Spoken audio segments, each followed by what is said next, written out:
Hi, everybody. So, as you all know, the weather has been interfering with my ability to get to campus, and we've had a couple of classes canceled. I'm going to do some video lecture material, possibly all in one file here, or I may have this be in 2 or 3 parts, to get us caught up lecture-wise on material, and then when we're back together, we can just focus on discussing some of the primary source texts and hopefully be not too far off where the syllabus needs us to be. Okay, so when we did leave off, we were talking about ancient Egypt and had talked about the overall stability that's a theme in Egyptian history, its relative isolation from other ancient societies owing to the desert and the way the Nile River sort of carves this fertile swath of land through the middle of the eastern, Sahara Desert. And we had talked a bit about the idea of social ritual and how societies can communicate their meaning, their structure, their ideology to themselves, to their own members, through the use of various kinds of rituals. We'd used a modern birthday party as a kind of example of that. Obviously, religious rituals very commonly can play this kind of a role in a society as well, and funerals can also. And this is a way of getting at the question of why do we see such extraordinary investment in the trappings of death in Egyptian society? We had spoken about one aspect of that, which was the Egyptians' own perspective, that they had these quite elaborate afterlife beliefs, looking forward to a renewed life after death, something that would look sort of like a more pleasant version of Egypt, Egypt without the crocodiles, in which you would take your worldly status and your worldly goods with you into the next world and would need them all and needed to sort of pass through a series of challenges. So from that perspective, the afterlife, very, very important because it's going to last so much longer than this life does, and therefore becomes a very significant way that people, something that people would prepare for in this life. The other way is to look at it from the outside a little bit, look at death as the occasion for a very significant social ritual, a mark of the passing of the baton, so to speak, to the next generation of heirs taking up, particularly for a pharaoh or people in other high positions of power, taking up the authority, taking up the role of the deceased person in order to carry forward with continuity. And therefore, the way that you conduct a funeral says a lot both about who the deceased person was and communicates a meaning to the society about the deceased person's significance, but also communicates something about the survivor's significance, about the heir's significance. If you say, this is who my father was, and now he is gone, and I'm inheriting his role, that also communicates something about who you are, right? How you're going to rule, how you're going to conduct yourself, how you want the world to look at you. So funerals can also play this very significant kind of role as a social ritual in which people communicate how they connect into society, what their relationship to the rest of society is. All this can be manifested in the funeral. And from that perspective, you can start seeing perhaps a little more nuances and significance in the ways that the Egyptians conducted their funerals and the way they invested in, as we said, the paraphernalia of death. The level of investment becomes a kind of a status statement, right? The bigger and more important a person is or wishes themselves to be understood as, the larger their tomb is, the more wealth gets poured into it. Obviously, the tombs of common Egyptians very, very different from the Great Pyramids being built by pharaohs and high officials. And you can also, therefore, think of the tombs as the remaining physical evidence of the funeral itself. Could tell you something about the way it may have been conducted, the kind of audience that it might have had. And here you see a real significance in the difference between Old Kingdom and New Kingdom tombs. In the Old Kingdom, that's when you've got the Great Pyramid building going on. It lasts through the Old Kingdom period and a bit into the Middle Kingdom, and pyramid building kind of dies off sometime over the Middle Kingdom period. And what is it about pyramids? They're enormous. They're very public. They're very visible, right? In the process of their building, you would have had thousands and upon thousands of people being recruited in order to supply all the labor into building them. The pyramids were not built by slaves. Sometimes people have that notion. They were not built by slaves. They were built by free Egyptians, kind of as a sort of a tax obligation. Instead of paying your taxes in cash, you could find yourself paying your taxes in labor, which meant you would report for a certain amount of time every year to the pyramid building site and helped to build the pyramids too. So very, very public, masses of people involved in preparation for it, and then a very visible reminder to the world of the pharaoh himself and of the heir to the pharaoh who would have presided over the ceremony in which the old deceased pharaoh was interred in the tomb. Must have been very, these massive, grand constructions must have also had massive, grand, very, very public kinds of funerals. It's striking in that way. If you take a look at a map of Egypt and look where the largest and some of the earliest pyramids are, particularly the famous pyramid complex at Giza, where the Sphinx is, not only are they very large and public, but they're also located right near the juncture of the Nile River, where it then splits out into a number of branches to form the Nile Delta. This is a significant area because this was the borderland between what they called Upper Egypt and Lower Egypt. Upper Egypt being the part of Egypt to the south, the body of the river. It's upper, not because it's upper on a map. Egyptians weren't using maps with north at the top like we do. It's upper because it's uphill, it's upstream, right? And then Lower Egypt, therefore downstream towards the sea as the river spreads out into the Nile Delta. So that area at Giza is right close to where the Nile branches off and starts to form it, right close to the borderlands between Upper and Lower Egypt. And that's sort of a very symbolic statement. Egypt was relatively recently united. The pharaohs are relatively new kinds of rulers holding all this together. And so you have these very, very, very public monuments to the pharaohs announcing their power in a way that would be publicly visible both to Upper and Lower Egypt. If you look at the New Kingdom, on the other hand, the era of King Tutankhamun's tomb, many other tombs from which we don't have the grave goods remaining, it's a very, very different situation. It's deep in Upper Egypt. It's well off the Nile itself in a remote area called the Valley of the Kings, sort of a sacred, quasi-secret sort of a place. You couldn't have had massive, elaborate funerals or rituals for interring the pharaohs out there. It must have been for a very limited inner circle of people. So there, the wealth of the display and the assertion of the pharaoh's status that you see there indicates that there's sort of a very different environment going on. It's no longer necessary to impress the public of Egypt, the common people of Egypt, with the greatness of the pharaoh and their need to serve him and assist him on his way to the afterlife. Instead, that's become a matter for a powerful in-group, right? It must have become a much sort of restricted courtly circle and priestly circle of people who would have had influence. So very, very different sort of a political environment that gets suggested by the way the ruler works. Okay, so that's sort of to round out the bit about death in Egypt. The last thing I want to talk about is the issue of Egypt and the outside world a bit. When we talked about Egypt's geography, we did talk about how the river and the desert tend to make Egypt somewhat buffered off from the surrounding world. At the same time, that's not an absolute buffer. There is interaction between Egyptians and the outside world. They're not living in a bubble with no contact with anyone. There's quite a few significant areas of contact, which take a number of different forms. One, we had spoken of all those rising and falling empires in Mesopotamia. You do get military activity between Egypt and the outside world. You have periods of time, particularly for a while in the New Kingdom, probably the most aggressive assertion of Egyptian power outside of Egypt proper, around the 14th, 13th, 12th centuries BC or so. You see Egypt working on some empire building where Egyptian armies are marching along the coast westwards into Libya. They're marching eastwards into the area of modern Palestine and up into Syria, extending Egyptian rule up there.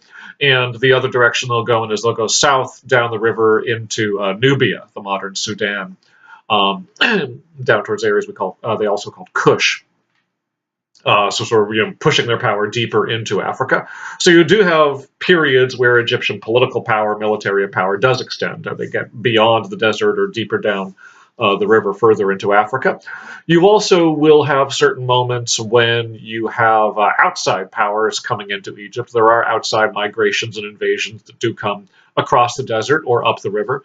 There's a period in that era that we called sort of late Egypt after the New Kingdom, when you have the reverse direction of conquest from Africa. You'll have African rulers invading invading Egypt from the south, and you actually have an African dynasty for a while. I think it's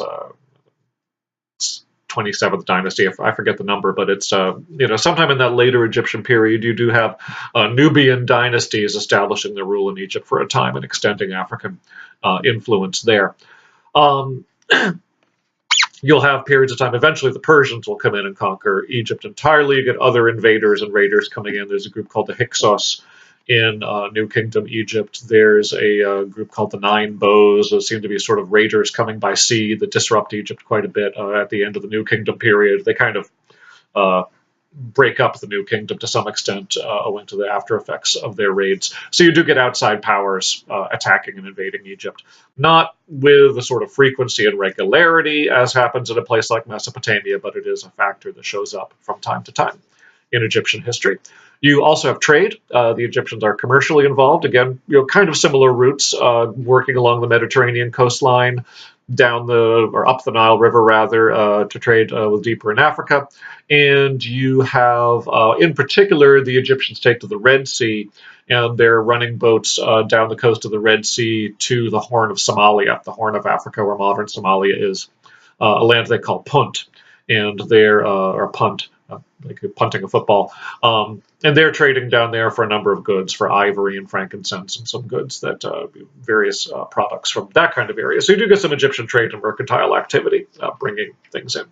And then there's the issue of intellectual exchange. With all this wealth, the Egyptians are able to sponsor a very prosperous priestly class, which is going to become a very highly learned class. They're going to be really pioneering a lot of architecture, geometry, mathematics, astronomy, and astrology, going with it, not really distinguished in the time. The Egyptians are sort of legendary for this kind of learning among the other peoples of the ancient world. So that's a very significant area.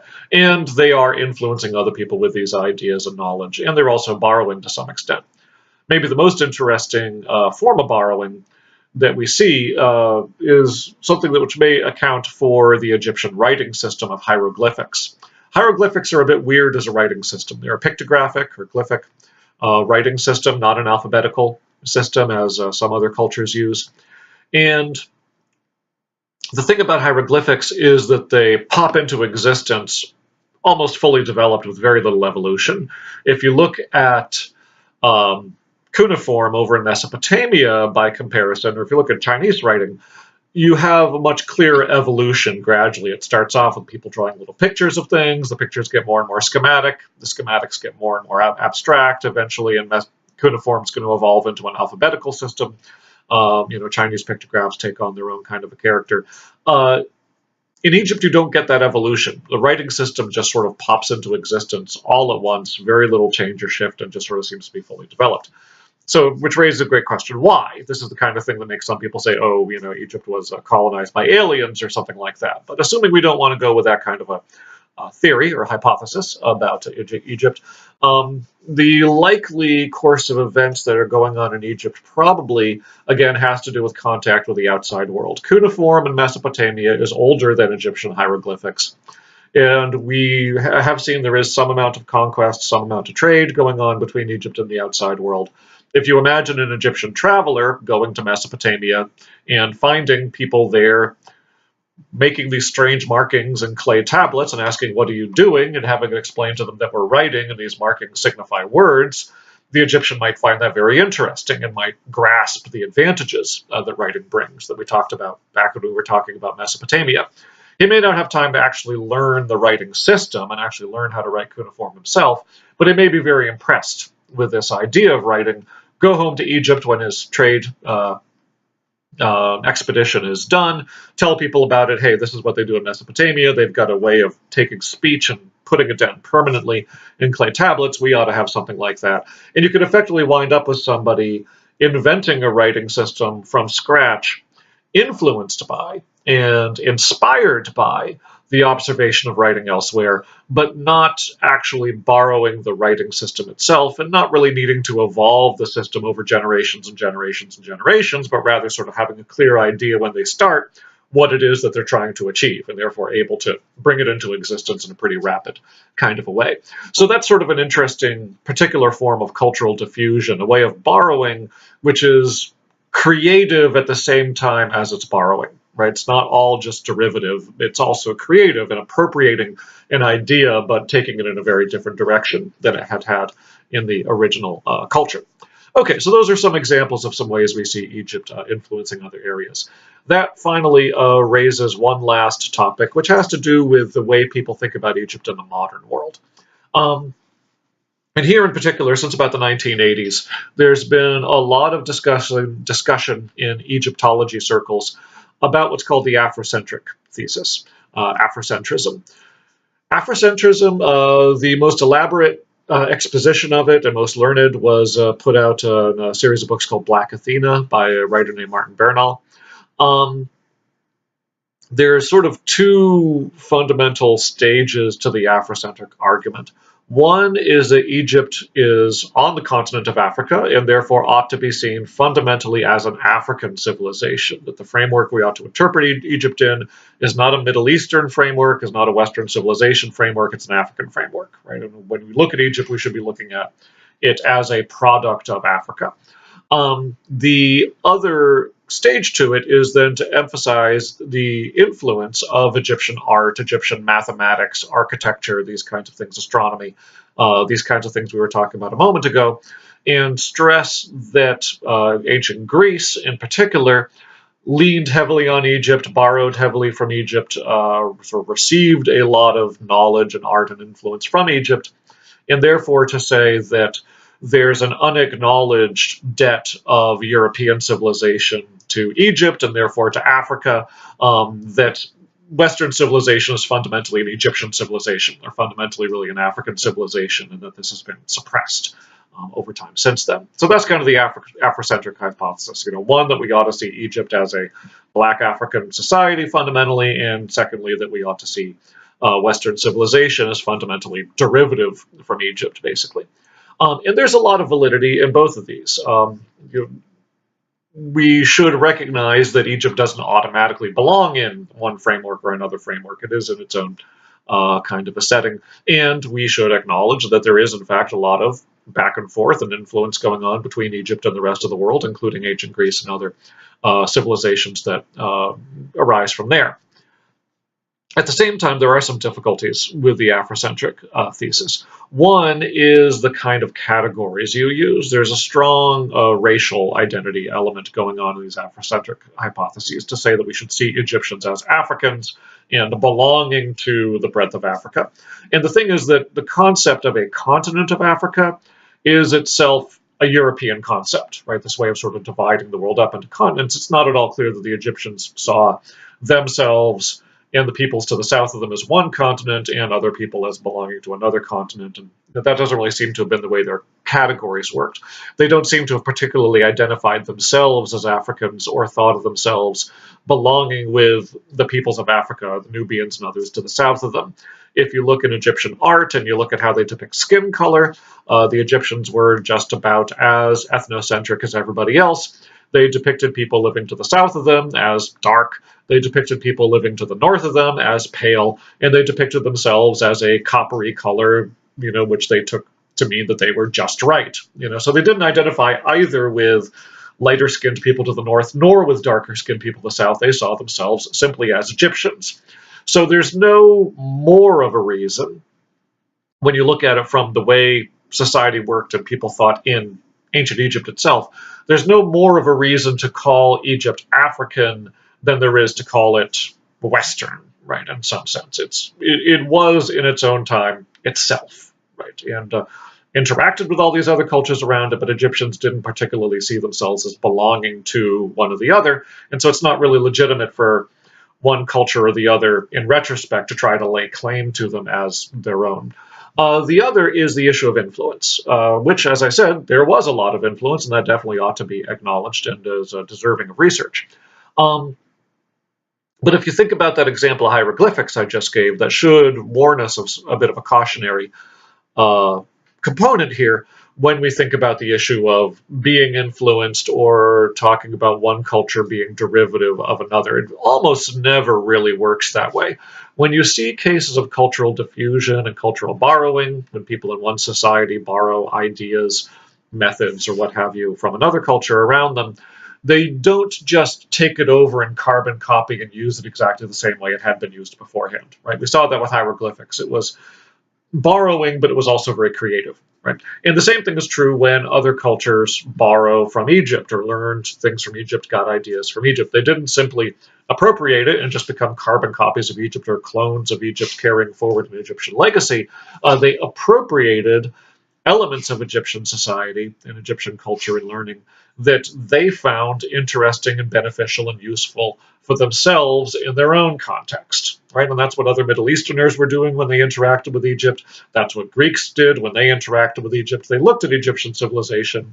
They saw things they liked. They saw things they could use. They saw things they found beneficial. They picked and chose and reinterpreted them and reapplied them in their own context in ways that were useful for them.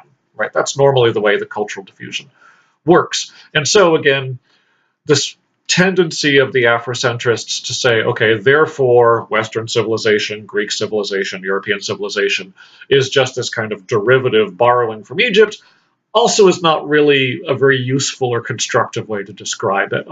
Yes, you want to keep some balance here. Remember, yes, Egypt is significant, and you do have all this diffusion and borrowing going on, but that doesn't mean it's simply carbon copy derivative assumption of things from Egypt. Rather, you have this quite creative adoption and adaptation going on, and that's important as well. Okay, so I'm going to, that's a good 20 minutes or so, so I'm going to end this one here, and I'll do a separate one starting with Israel in the next video. Thank you.